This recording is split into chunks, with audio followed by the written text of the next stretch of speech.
live from SteveSapatoSeminars.com, and I'm Steve Sapato, your host. So what I'm going to talk about today is we're going to talk about success without being a great presenter. Really? Can you be a success without being a great presenter? My answer is no. No. That's why I titled it this, because you know what? Some people think you can be a success without being a great presenter. A few people have made it.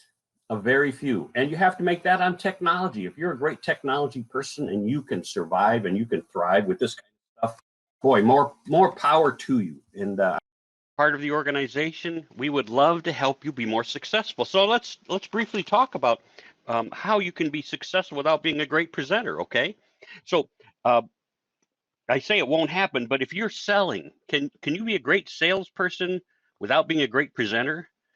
Probably not. Now, you can be selfish, right? You can be real selfish in that. And great presenter at different times means different things, doesn't it? And that's important for you to understand that it means different things.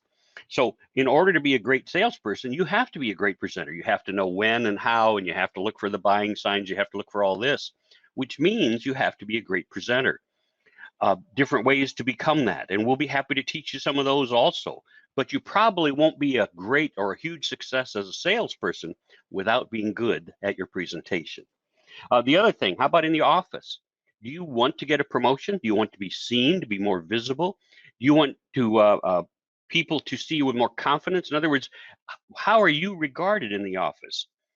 When you talk to people, when you watch people, have you ever watched somebody really be bad at presenting? Do you think, wow, that's who I want to be? No, no, it's not. When you hear somebody stammering and stuttering and they're doing like I really like I really like the things that we're like doing here. No, you go, quit it, stop it, right? And certainly when they leave or you leave or whatever it is, you talk about them sometimes. I know some people talk about them behind their backs, like, man, can you believe they're in the position they're in and so bad at this kind of stuff? You like people talking about you behind your back? Well, then you need to be a good presenter because good presenters are seen with more confidence. Good managers, good supervisors have to have that confidence so they can present and not be boring. If you go to one of my websites, stopboringspeakers.com, you'll see what's happening. Okay. And some of the things that you have to understand is I'm also putting on a webinar. If you want to get to my free webinar, 60 minutes coming up March 3rd, to sit in on and see what it takes to be a great presenter, love to help you with an hour-long webinar to teach you a little bit about being a great presenter. But how about opportunities? How many opportunities do you think people get? You know, when we talk about if you've got money, if you're a millionaire, people are going to come to you trying to make you offers, opportunities. Hey, I got a great idea. And that's because you're rich. And most of the time, when you see the really rich people, you know, are they slovenly dressed? No, they're usually in really nice clothes, sometimes in suits and ties, that kind of stuff. And people approach them.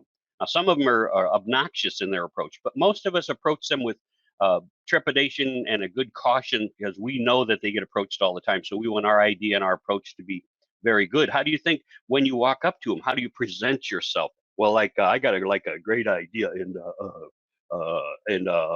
I think you and I should get in business together. What do you think? No, no. If you want to be a good presenter, um, you have to work at it. You have to study it. And when you make your approaches, so whether you're receiving opportunities or whether you hope to get more opportunities, it's how people perceive you, isn't it?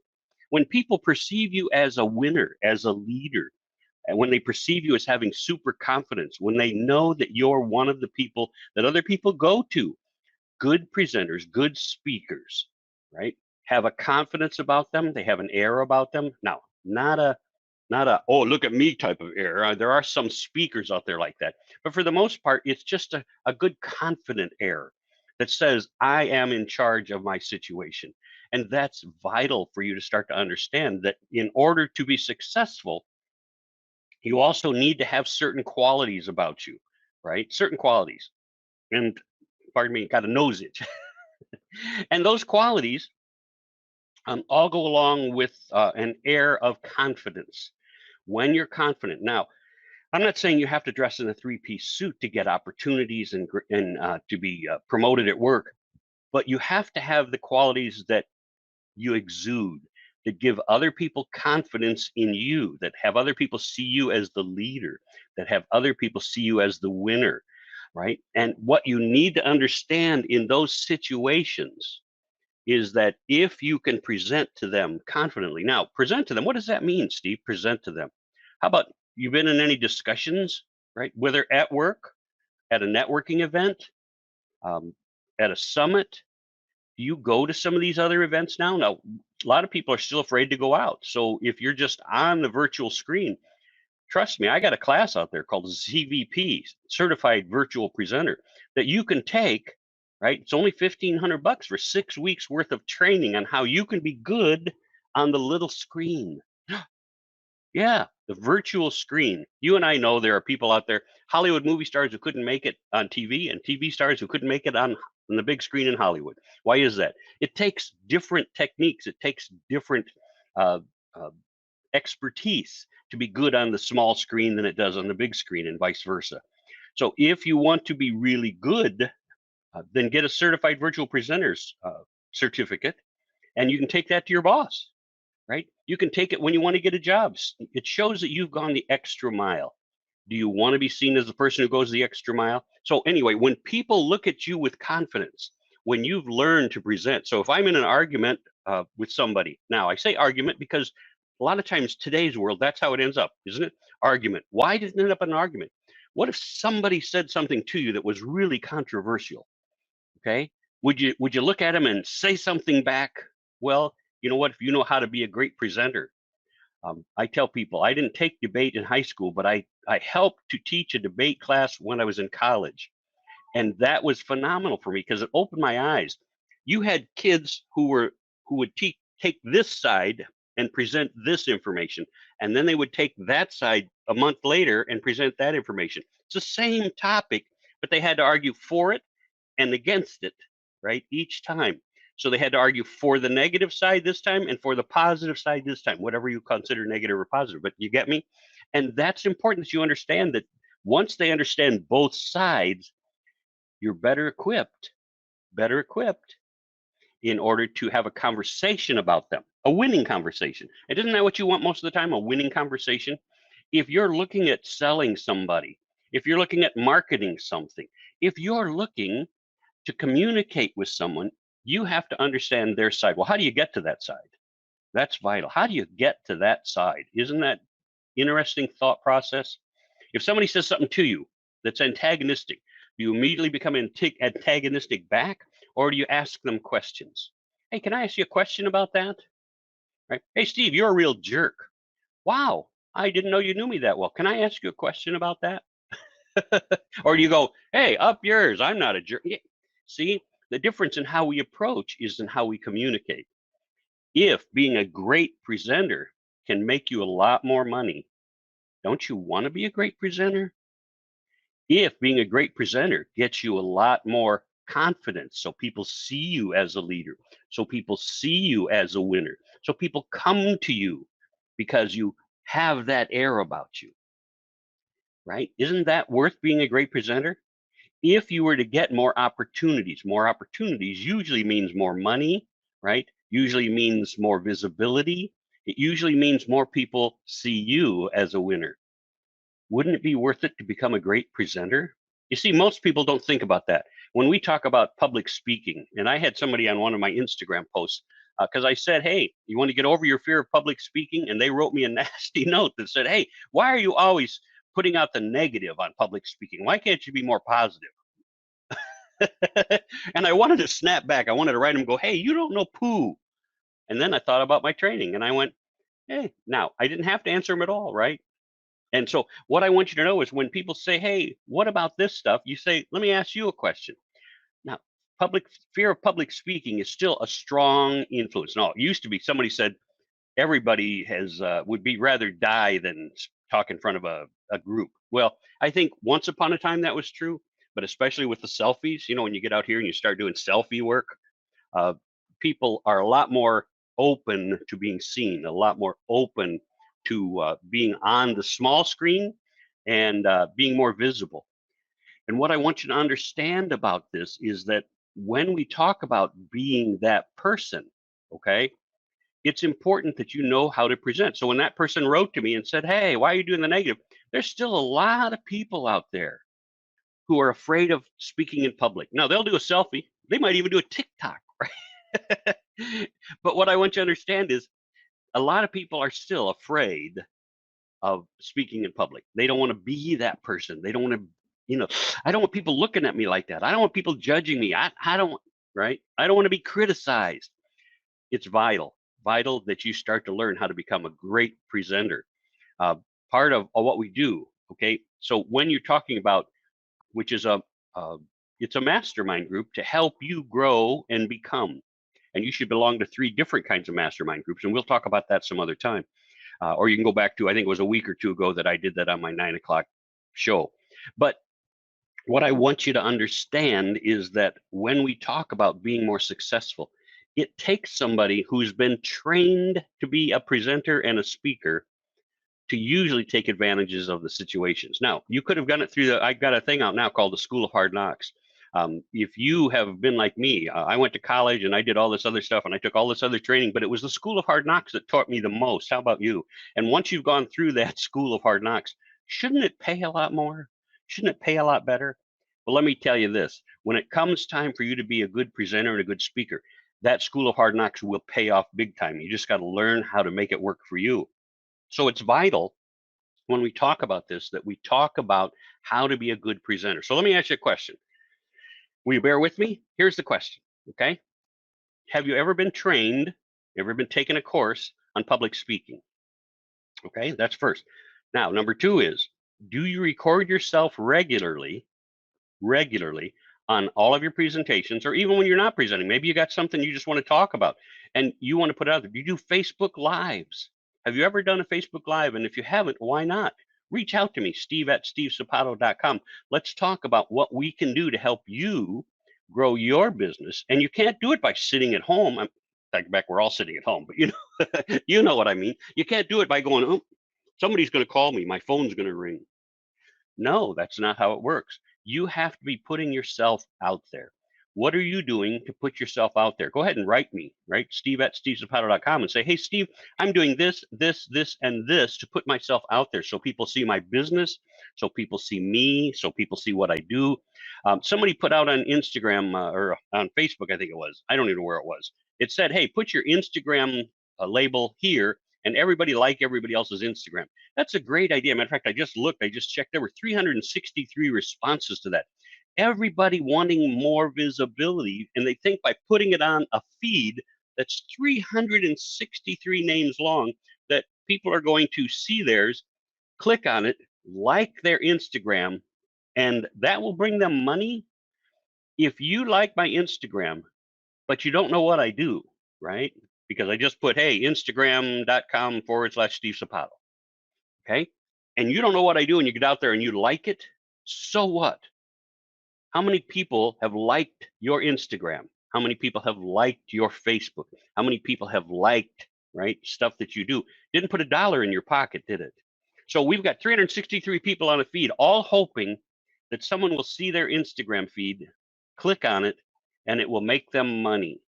Most of the people didn't even put a description. They just put, "Hey, like mine, Instagram.com/Steve Sapato." That's it, right? They didn't say Steve Sapato, the most famous, unfamous speaker in America. They didn't say Steve Sapato, who teaches you how to be more successful through public speaking. They didn't put any of that stuff. They just put their link.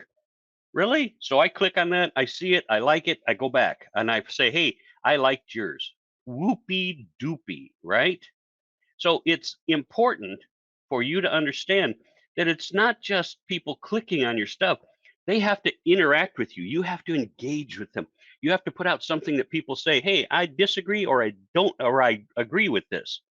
And ask, always ask, "Hey, would you comment on this?" Hey, ask, "Would you share this?" What I will tell you is it doesn't do you any good to have a like on almost anything. It doesn't do you any good unless they comment or share. I can't tell you how many times I've put that on my Facebook. It doesn't do anybody any good to like these posts. All right, please comment or share on every business post I put out there, including this one, and I'll get 37 likes, 1 share, 1 comment. What? What? Did you not read what I just put out? It said, you liking my crap doesn't matter at all. You get it? I'm not happy about this. You liking my crap? I don't care if you like my crap. I get a nice little fuzzy. They get, what do they call those? Not an adrenaline rush, but dopamine. You get dopamine because somebody liked your stuff. Didn't put $1 in your pocket. Do you want to make money? Then you have to be a great presenter, right? You have to know what people are looking for. You have to know how to get into their heads. You have to know how to contact, how to connect. It's all important because if you want to be great at selling, you have to know what they want. If you want to be great in the office, you have to know what they're looking for.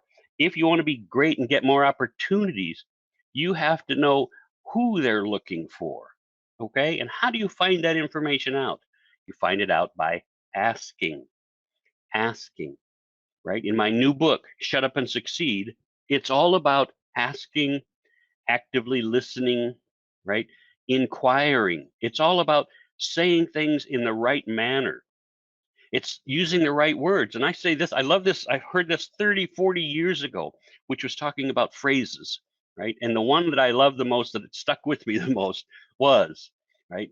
Your beauty is timeless. Wow. Can you imagine saying that to a young lady?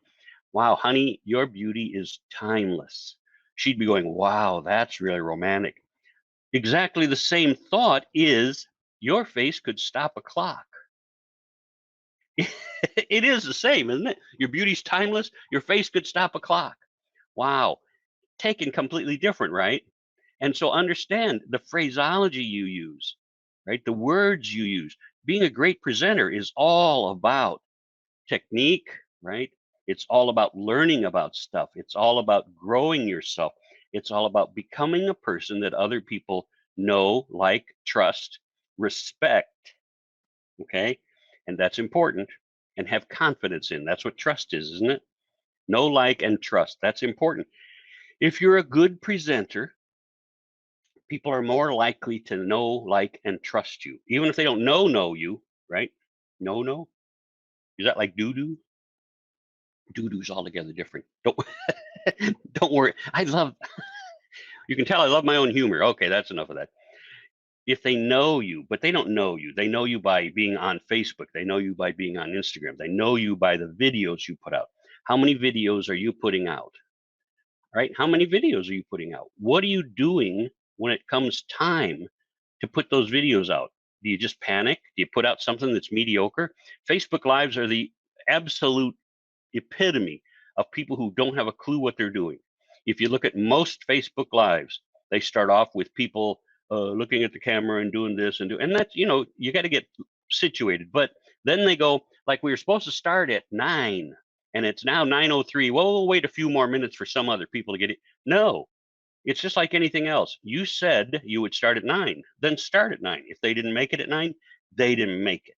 That's important. That's part of you living up to your word. Because if I'm there at 9 o'clock and you wait till 9:05 to get started and kind of Mickey Mouse around, I'm frustrated. I'm upset because, hey, I'm here on time. Am I not important enough for you to start this live? Right? Am I not important enough for you to say, boy, I got Steve here and that's good enough for me?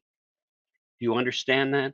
When it comes to being a great presenter, we have certain limitations. If I'm being paid $10,000 to speak as a keynote speaker, right? I have certain requirements of myself that the company or the person hiring me also requires. You start on time, you end on time. No exceptions, right? If you're supposed to speak for 55 minutes, don't speak for 60. They don't like that. You threw off their whole timing thing for their event. If you're supposed to speak for 50 minutes, great.